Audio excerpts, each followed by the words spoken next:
Assalamualaikum warahmatullahi wabarakatuh. Salam sehat, salam fisika, tetap semangat, sukses untuk Anda semuanya. Kali ini kita ketemu lagi di pembelajaran fisika kelas 12 dengan materinya adalah induksi magnetik yang ditimbulkan pada kumparan solenoida dan toroida yang merupakan subkonsep dari induksi magnetik dari Ørsted Biot Savart.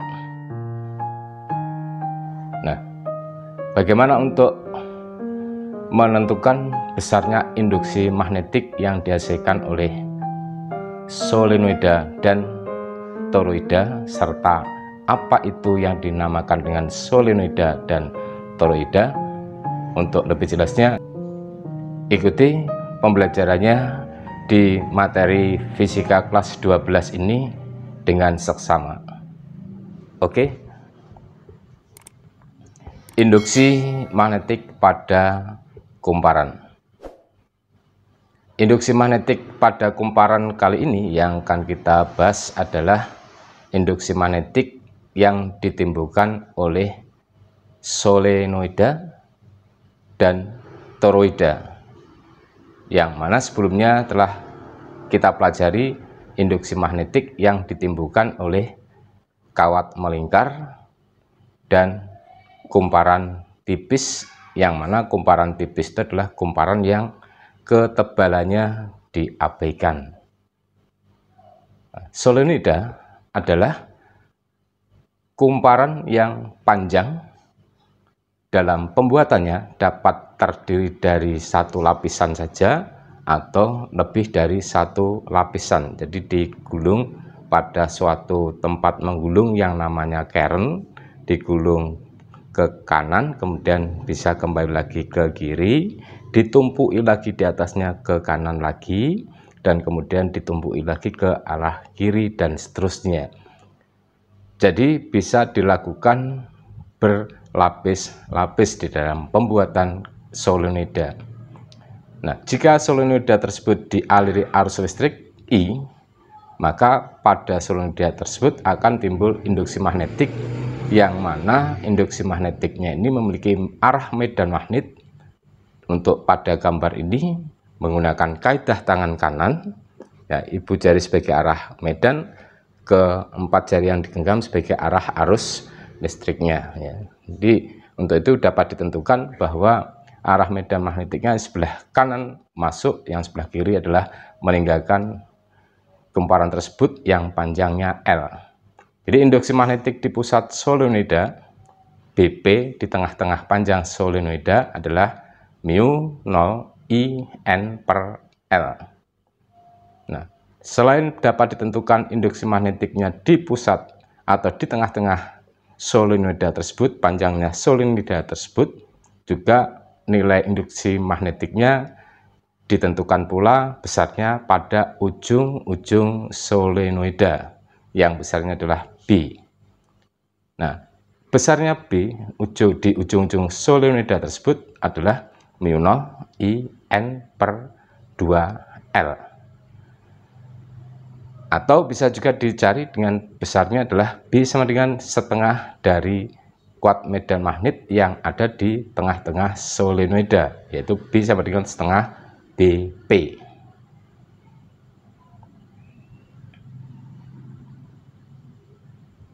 Dan selanjutnya untuk yang kedua adalah toroida. Toroida adalah kumparan solenoida sebenarnya yang kemudian dilengkungkan, ya. Jadi solenoida kemudian dibuat melengkung dan membentuk suatu lingkaran, sehingga sumbunya membentuk sebagai suatu lingkaran normal, dan mana untuk jari-jari daripada sumbu lingkaran yang dihasilkan itu adalah sebagai jari-jari efektifnya untuk menentukan berapakah besarnya nilai induksi magnetik yang dihasilkan atau yang ditimbulkan jika toroida tersebut dialiri arus listrik seperti pada gambar. punya jari-jari R yang diukur dari titik pusat lingkarannya sampai pada sumbu toroida.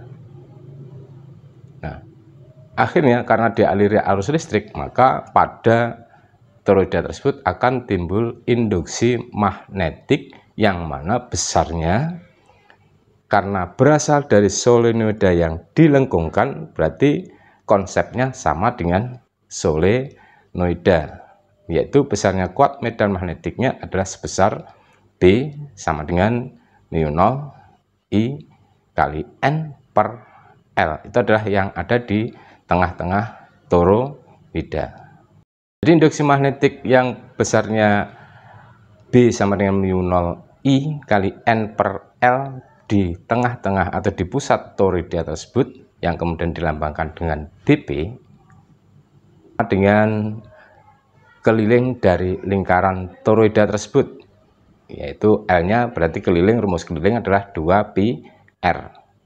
Sehingga untuk besarnya induksi magnetik atau kuat medan magnetik yang ditimbulkannya dirumuskan dengan perumusan BP sama dengan mu 0 I kali N, L-nya diganti dengan 2pi R. Jadi BP sama dengan mu 0 I kali N per 2pi R. I adalah arusnya, satuan ampere, N jumlah kumparan atau lilitannya, terus R adalah jari-jari efektif toroida tersebut yang dinyatakan dalam satuan meter. Kita gunakan untuk menyelesaikan contoh berikut untuk konsep tadi, yaitu mulai dari contoh soal nomor 1. Induksi magnetik di pusat solenoida yang panjangnya 30 cm adalah 2pi kali 10 pangkat min 4 Weber per meter pangkat 2. Hitunglah jumlah lilitan pada solenoida tersebut jika arus listrik yang mengalir 0,25 ampere. Nah, kita jawab ya. Nah, untuk kita tuliskan kembali L 30 cm berarti 3 kali 10 pangkat min 1 meter. B-nya adalah di P sama dengan 2pi kali 10 pangkat min 4 Weber per meter pangkat 2 dan I 0,25 ampere atau 2,5 kali 10 pangkat min 1 ampere. Selanjutnya, setelah kita tuliskan apa yang sudah diketahui dari soal tersebut, kita gunakan untuk menyelesaikan soal berikut ini, yaitu BP sama dengan mu 0 I kali N per L, maka N-nya adalah sama dengan BP kali L per mu 0 kali I. BP-nya sudah diketahui, L-nya diketahui, I diketahui, mu 0-nya diketahui, yaitu 2pi kali 10 pangkat min 4 kali 3 kali 10 pangkat min 1 dibagi 4pi kali 10 pangkat min 7 kali 2,5 kali 10 pangkat min 1. Hasilnya adalah 0,6 kali 10 pangkat 3 atau sama dengan 600 lilitan. Jadi jumlah lilitannya adalah sebanyak 600. Yang nomor 2. Sebuah solenoida mempunyai panjang 30 pi dan terdiri dari 5 lilitan dan sebuah toroida dengan jari-jari 45 cm dialiri arus listrik yang besarnya sama. Jika induksi magnetik di tengah-tengah solenoida sama dengan induksi magnetik dalam toroida, maka tentukanlah lilitan toroida tersebut. Artinya banyaknya lilitan atau kumparan yang ada pada toroida. Oke, kita jawab. Induksi magnetik di tengah-tengah solenoida adalah kita berikan notasi B1 sama dengan mu 0 I kali N per L. Nah, selanjutnya kita tuliskan mu 0 I kali N-nya 5 dibagi L-nya 30 pi, maka sama dengan mu 0 kali I per 6 pi. Nah, ini adalah hasilnya berupa persamaan untuk B1. Sedangkan untuk induksi magnetik yang ada pada toroida adalah di tengah-tengah toroida adalah kita nyatakan sebagai B B2 sama dengan mu 0 IN per 2 PR. Itu bedanya dari solenoida. Kemudian dari mu 0 I kali N per 2 PR, kita tuliskan untuk selanjutnya sama dengan mu 0 kali I kali N per 2 pi kali R-nya 45. Maka B2 ini menghasilkan persamaan besarnya mu 0 I N per 90 pi. Nah, B1 sama dengan B2 karena induksi magnetik yang dihasilkan besarnya sama. Maka B1 sama dengan B2 ini selanjutnya B1-nya adalah mu 0 I per 6 pi, B2-nya adalah mu 0 I N per 90 pi. Maka nanti banyaknya kumparan yang ada pada toroida ini bisa kita selesaikan. Nah, jadi kalau kita tuliskan kembali untuk B1 sama dengan B2 tadi adalah mu 0 I per 6 pi sama dengan mu 0 I N per 90 pi, mu 0 I saling meniadakan, pi saling meniadakan, sehingga besarnya jumlah lilitan pada toroida itu adalah N sama dengan 90 per 6 sama dengan 15 lilitan. Contoh yang ketiga, sebuah kumparan terdiri dari 100 lilitan dan panjangnya 20 cm. Kedua ujungnya dihubungkan dengan baterai 20 volt bila R-nya 10 ohm yang ditambahkan. Tentukan induksi magnetik di ujung kumparan solenoida ini. Itu adalah ada gambar rangkaiannya, ada solenoida diserikan dengan hambatan R 10 ohm dan dihubungkan dengan sumber tegangan listrik 20 volt. Nah, jadi untuk menentukan berapa besarnya induksi magnetik di ujung kumparan, maka besarnya arus listrik pada hambatan tersebut yang mengalir berapa, itulah nanti yang kita gunakan untuk menyelesaikan besarnya induksi magnetik di ujung kumparan dengan I hasil dari R yang dialiri yang dihubungkan dengan tegangan listrik tersebut. B sama dengan mu 0 I kali N per 2L, berarti I sama dengan V per R berdasarkan dari hukum Ohm. Ketemulah I-nya adalah 20 dibagi 10 sama dengan 2 ampere.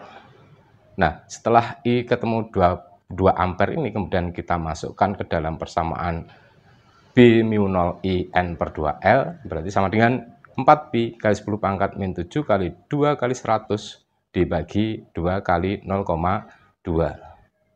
800 pi sama dengan 10 pangkat min 7 dibagi 0,4. Maka hasilnya adalah sama dengan 200 pi kali 10 pangkat min 7. Pi 3,14 maka bisa dituliskan sama dengan 6,28 kali 10 pangkat min 4 Tesla. Demikian tadi pembahasan induksi magnetik yang terjadi pada solenoida dan toroida, sehingga Anda semuanya menjadi tahu apa itu yang namanya solenoida dan toroida, serta bagaimana cara menentukan besarnya induksi elektromagnetik yang ditimbulkannya. Semoga Anda semuanya menjadi hebat di masa depan. Salam sehat, salam fisika, tetap semangat, sukses untuk Anda semuanya.